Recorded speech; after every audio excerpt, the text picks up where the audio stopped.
George R.R. Martin loves when prophecies come true, but it's at a very fucking great cost, right? We saw that with the king and his wife. He did end up having a son. However, the son died and his wife. And it's like, maybe it was a catch-22. If he didn't decide and he let her try and give a natural birth, maybe they both would have died.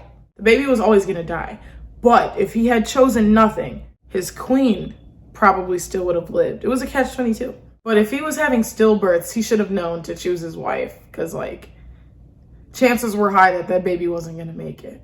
Hey guys, welcome to my channel, and if you're not new, welcome back to my channel. I just finished watching House of Dragon Had D episode 1, and it was really fucking good, guys. It was really good. I cannot believe this franchise has got me in its grip again, but here I am. First and foremost, I want to just talk about the shit I didn't like. It'll be quick because there's not much. I didn't like the wigs. The wigs were bad. The wigs were horrible. The white Targaryen wigs were not good.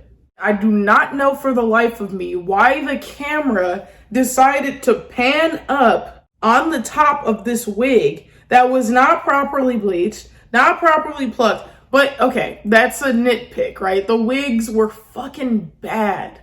The wigs were horrible. Secondly, the dragon looked like shit. Oh my fucking God, the dragon looked like shit. Now, I don't remember in the original Game of Thrones the dragon looking so bad. I don't think it did. But for some reason, there was no budget put toward this fucking dragon at all. And yeah, those are my only complaints. I just want to say that this was a fucking phenomenal first episode. If you think back to Game of Thrones, it starts off with get to know the characters, you know, very obviously trying to get you familiar with your favorite characters now, right? It was pretty slow, and I remember it almost made me drop Game of Thrones. The first episode was so fucking slow. I was like, I am not watching this show. But I was like, this show has a cult following. Let me just keep it up. And so I did, and I fell in love with it, right? But this episode was so fucking jaw-dropping that, in my opinion, it's like a really fucking strong, like, 10 out of 10 first episode. I know the characters. I don't know them by name that well, but I know them. They're all so distinct from each other. And it was just such a fucking good episode. And the foreshadowing, right? We know the Targaryens end in doom, right? We know this series is going to end in doom. And we already know not to get too acquainted, too lovey-dovey with these characters, because we know from present day, from Game of Thrones, that oh my God, I almost said Kardashians.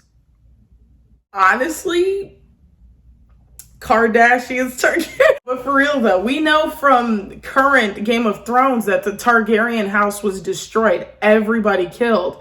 Babies, adults, every Targaryen was fucking killed off the face of the earth once Aegon, whoever the fucking Mad King was, once he was killed. So you should know already not to get attached to any fucking character in this series. And I feel so fucking bad because I think her name's Rhaenyra. I don't know. But our main character girl, I love her. You know what I mean? A lot of people are comparing her, oh, she's not as pretty as Emilia Clarke. Woo. I don't compare them, right? That was Game of Thrones. This is House of the Dragon. I think her look is perfect for what they're trying to convey. This Merida type of princess, right? Like, oh, I'm a tomboy. I like to ride dragons. I'd rather be a knight. I think her look is perfect for that. I think she's beautiful. I think she's gorgeous. And I really like her look. And her acting is phenomenal. And I think it all works together to make this really good character, which is why she got the role. Now, as soon as I saw her, it felt like a breath of fresh air. I don't know, because I guess my eye isn't drawn towards the conventionally attractive people. I much more prefer people whose faces stand out and look very fucking distinct. And she has one of those faces where it's very fucking distinct. You either love it or you don't like it. And I love it. I love her. She's beautiful to me. I fucking love her. Tell me, is there some sort of sexual tension supposed to be between her and her Maiden is she supposed to be coded as lesbian, as bi? I felt some lesbian bi energy, some undertones with her and her Maiden. I don't know, she's a princess as well, right? Talk about disgusting. Her father's opportunistic ass sending her into the king's room after his wife and son died. That was disgusting. And I already know they had to have done something, right? Because when she's dressing Rhaenyra, I forgot her name, guys. Come on, you know I'm bad with names already. When she was dressing her, she was like shaking and she looked uncomfortable as she was dressing her because she probably felt like it was some sort of betrayal. Bitch, I slept with your dad. So it's just something I want to get off my chest immediately. The biggest fumble of all times. They never learn in these shows. Keep your enemies close. Keep your enemies close. So the king, what he did wrong was he let his council get in his head about his brother, right? His brother's a fucking maniac. You know, this is House of the Dragon Joffrey, basically. He's crazy. He's disgusting. He looks horrible. He looks inbred. We're gonna get there. That was not the actor. Wait, I don't know how that came out, but whatever. But they never learn in these shows and in these movies, keep your fucking enemies close. Because now that the brother is not under the watch of the council, of all these people in support of the king, he is going to go off to the Vale or whatever with his girlfriend now. And now there's no eyes on him. Now he's gonna build an army. He's gonna do who knows what. But this is that betrayal. The king betrayed his brother, you know, on paper. And so the brother, feeling that hurt, is going to build this army or something. It's coming, guys. It's fucking coming. And now back onto the inbreeding and whatever. The Targaryens are, you know, notorious for inbreeding. That is why I think her name was Queen Alma, something like that. That's why she couldn't give a baby, right? She had 5 miscarriages.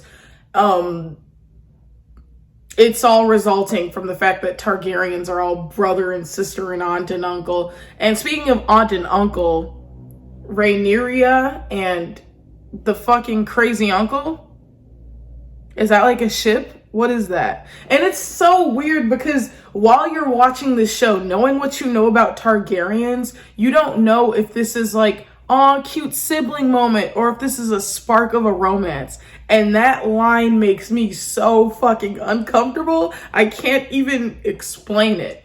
I'm like, oh, is this like a healthy uncle and niece relationship where they're super supportive and they care a lot about each other? And then we get to the joust scene and he's like, I want your favor. But like, you know, to her friend, but he's still like giving her Google eyes and shit. And I'm like, this is a lot. And then the necklace scene, I'm like, this might be a little bit more than it looks to be. You never know with the fucking Targaryens. And then just thinking about Game of Thrones, how the gods flip a coin whenever a Targaryen is born. It looks like the king is the stable, normal Targaryen. And it looks like obviously the uncle, the brother, whatever, he's the crazy one. And so, like, is this some sort of like, is this gonna be like a Daenerys thing where Rhaenyra is fucking secretly mental as well? Is she a mad queen? You know, are we gonna get some twist at the end of the series that she's a mad queen? No, but I think our sitting king right now is definitely gonna die, right? So we see that he pricks his finger on the fucking Iron Throne, which is probably why his back is rotting. You remember that cut he had? So I think he's gonna die in the next coming episodes. Sorry, phone died. So if there's a dramatic shift in position or something, that's why. So the king is definitely gonna die in the next coming episodes. And then we're either gonna have Rhaenyra. The next video I post about this series, I will have the names down.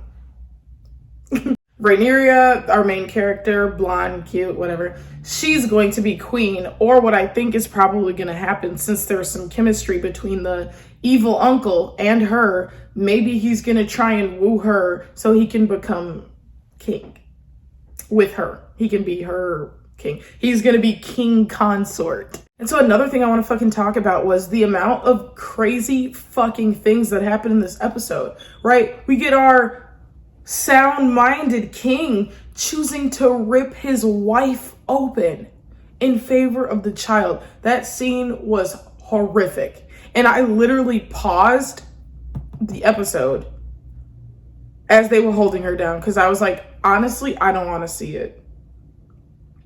Honestly, I don't want to see it. And it wasn't that graphic, but just the horror of that situation and being a woman watching that, it felt really fucking disgusting in my throat, in my stomach. Very hard to watch. Very fucking hard to watch. And then it was kind of hinted at, but did Rhaenyra understand that her father made a choice or not?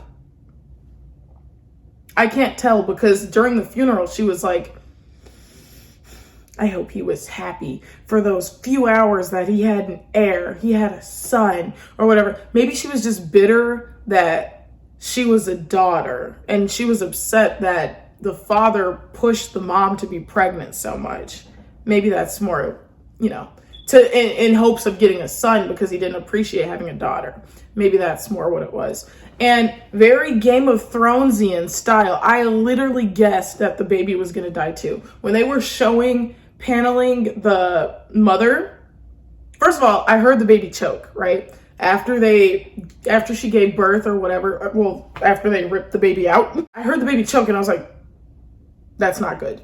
And then in contrast with all this blood and violence that's going on outside at this Coliseum, tell me why it looked like a Hogwarts Harry Potter Quidditch game. All right, this time I ran out of storage, so let me just speed run my thoughts. I give this fucking episode a 10 out of fucking 10. It was so good. The twists, my expectations were subverted. I guessed that the baby would die. When they paneled up to the mom, I was like, they're gonna panel down, the baby's gonna be down there. And they did, and lo and behold, it was. Fuck, I gotta go quick. I ain't got no space. I ain't got no storage. I cannot wait to see the next episode. If you're still here, you should comment, like, and subscribe. Definitely come back. I will definitely have my episode 2 review up very soon, probably in 2 days from when you're watching this video. So make sure you go ahead and comment, like, and subscribe. Was there something else I wanted to talk about? Keep your enemies close, guys. Keep your enemies close. And a whore can become a housewife, right? Because that girl in the whorehouse, she kept saying, you're gonna be king, bro. Like, you got this, bro. Like, you're great. And what did he do? He took that bitch with him to the Vale. He showed that bitch the dragon. Shitty looking dragon. Dragon looks awful. But he showed that bitch the world, Aladdin style. Because say the right words to a man, especially one who's down. And you too can become queen consort, bitch. Anyways, I think that's it for this video. I am so excited to see the next episode, and I will definitely have the video up very soon. So make sure you drop a like and comment and subscribe.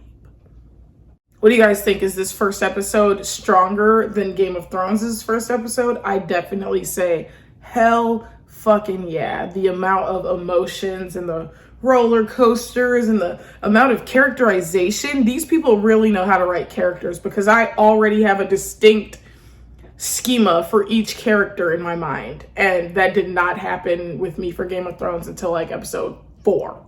I can't wait to see the reveal of, hey, I'm fucking your father, right? From the friend to Rhaenyra. I can't wait to see if a blossoming love starts between Rhaenyra and the really good jouster guy who's very attractive. Just want to say, very sexy. I can't wait to see what drama's about to arise. I can't wait to find out if the friend fucked the father, honestly. Like, that's my biggest, I need to know what the fuck happened there because, yeah. Bitch, I would literally not be friends with a bitch who fucked my father. Queen or not, comfort or not. No. I also like how dreams were brought up because we know that Daenerys would have dreams. Well, she had a dream about the Iron Throne and how it was almost hers. She had it for a very brief moment. what I don't understand is how he explains this. Okay, that's one thing I do want to say. And I remember George R.R. Martin loves when prophecies come true, but it's at a very fucking great cost, right? We saw that with the king and his wife. He did end up having a son. However, the son died, and his wife. And it's like, maybe it was a catch-22. If he didn't decide and he let her try and give a natural birth, maybe they both would have died. Maybe only she would have died. And the baby was doomed to die, right? Because she did end up dying and the baby did end up dying outside of her. The baby was always going to die. But if he had chosen nothing, his queen probably still would have lived. It was a catch-22. Who knows what to do in a situation like that? Who knows what choice to make? You know what I mean? But if he was having stillbirths, he should have known to choose his wife, because like chances were high that that baby wasn't going to make it. But as far as the Aegon prophecy goes, where like to face and defeat the White Walkers, a Targaryen had to be on the throne. Was that premonition? Was that achieved in Game of Thrones? No, Cersei was on the throne during that. So like that kind of throws me off a little bit, but I don't know. We'll just see. We're just gonna give this a shot. I am fucking excited. I'm stoked. And the show looks really fucking good so far. So that's all I want to say. And I'll see you guys in the next one. Bye.